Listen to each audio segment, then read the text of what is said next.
అందరికీ నమస్కారం। ఈరోజు మనం ధర్మవరం పట్టణంలో చూసుకుంటే కేతిరెడ్డి వెంకట్రామరెడ్డిని వెంటబడి కొట్టుకుంటా తీసుకున్న పరిస్థితి చూస్తాం।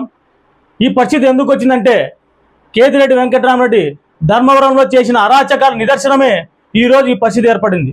అక్కడ కార్యకర్తలు ఎంత ఇబ్బందులు పెట్టుంటే ఈరోజు కార్యకర్తలు అతనిపై ఈ విధంగా దాడి చేస్తారో ఒకసారి ఆలోచించండి।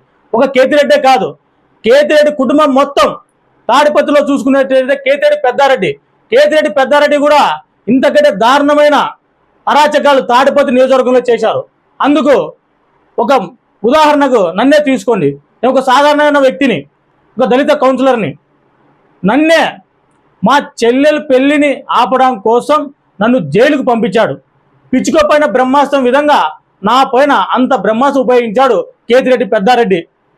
ఆ రోజు జేసీ ప్రభాకర్ రెడ్డి గారు ఉన్నారు కాబట్టే మా చెల్లెలు పెళ్లి సజావుగా జరిగింది, నేను కూడా బయటకు వచ్చాను। కానీ ధర్మవరంలో ఉన్న కార్యకర్తల పరిస్థితి ఏంటి? అతను చేసిన అరాచకాలు ఎన్ని? అతనే కాదు, పెద్దారెడ్డి అయినా కేతిరెడ్డి వెంకట్రామరెడ్డి అయినా ఎవరైనా కానీ, అటు ధర్మవరంలో కేతిరెడ్డి వెంకట్రామరెడ్డి వచ్చినా, ఇటు తాడిపత్రిలో కేతిరెడ్డి పెద్దారెడ్డి వచ్చినా, ఇద్దరు ఈ నియోజకవర్గానికి వస్తే ప్రజలు తరిమి కొడతారని ఈ సంఘటనే దీనికి నిదర్శనం। ఒకట మన ఏదో వెంకటరెడ్డి ఏదో వచ్చినా, మొన్న ఏదో పాదయాత్రకు వచ్చినా, ఏదో పెద్ద మాట్లాడితే వాడు వీడని మాట్లాడితే చూడు నీ పరిస్థితి ఈరోజు ఎట్లుందో చూడు। ఏ విధంగా నీ ధర్మవరం ప్రజలు ఏ విధంగా నిన్ను తరిమి కొట్టారు చూడు।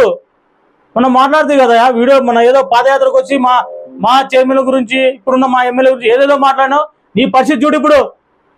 మళ్ళా నువ్వు వచ్చినావు అనుక నీకు ఇంతకు డబలే ఉంటుంది నీ ధర్మవరంలో నువ్వు చేసిన అరాచకాలు ఇన్ని। కేవలం నీకు టీ తాపినారనే ఉద్దేశంతోనే ఇంత ఘటన జరిగితే ఒకసారి ప్రజలు మీరు అనుకోండి, ఒకసారి ఆలోచన చేయండి। వీళ్ళని ఆదర్శినామంటే మన పరిస్థితి ఏంటి? 175 నియోజకవర్గాలు ఉన్నాయి, ఎక్కడైనా కానీ ఈ సంఘటన జరుగుతుందా? కేవలం ధర్మవరం, తాడిపత్రి, కేతిరెడ్డి కుటుంబాలు, వాళ్ళు కేతిరెడ్డి తండ్రి కొడుకులు ఎక్కడైతే ఉన్నారో అక్కడ మాత్రం ఈ ఘటన జరుగుతుందో ఒకసారి ఆలోచించండి। 175 నియోజకవర్గాలు ఉన్నాయా? ఎక్కడైనా జరుగుతుంది ఇక్కడ? వీళ్ళు చేసిన అరాచకాలు, దౌర్జన్యాలు, దుర్మార్గాలు చాలా ఉన్నాయి కాబట్టి ప్రజలందరూ, ముఖ్యంగా కార్యకర్తలను వాళ్ళ కోపాన్ని, ఆవేశాన్ని కట్టలు తెంచుకొని ఈ రోజు ప్రతి చోట వీళ్ళని తరిమి కొడుతున్నారు।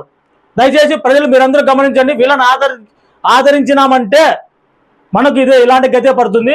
దయచేసి కార్యకర్తలు కానీ, వాళ్ళని ఆదరించే ఎవరికైనా కానీ నేను ఒకటే తెలియజేస్తున్నా, ఈ వెంకట్రామరెడ్డి కానీ, ఈ పెద్దారెడ్డి కానీ మనం ఆదర్శించినామంటే వీళ్ళ అరాచకాల్లో మనం కూడా బలయ్యే పరిస్థితి వస్తుందని ఒక్కసారి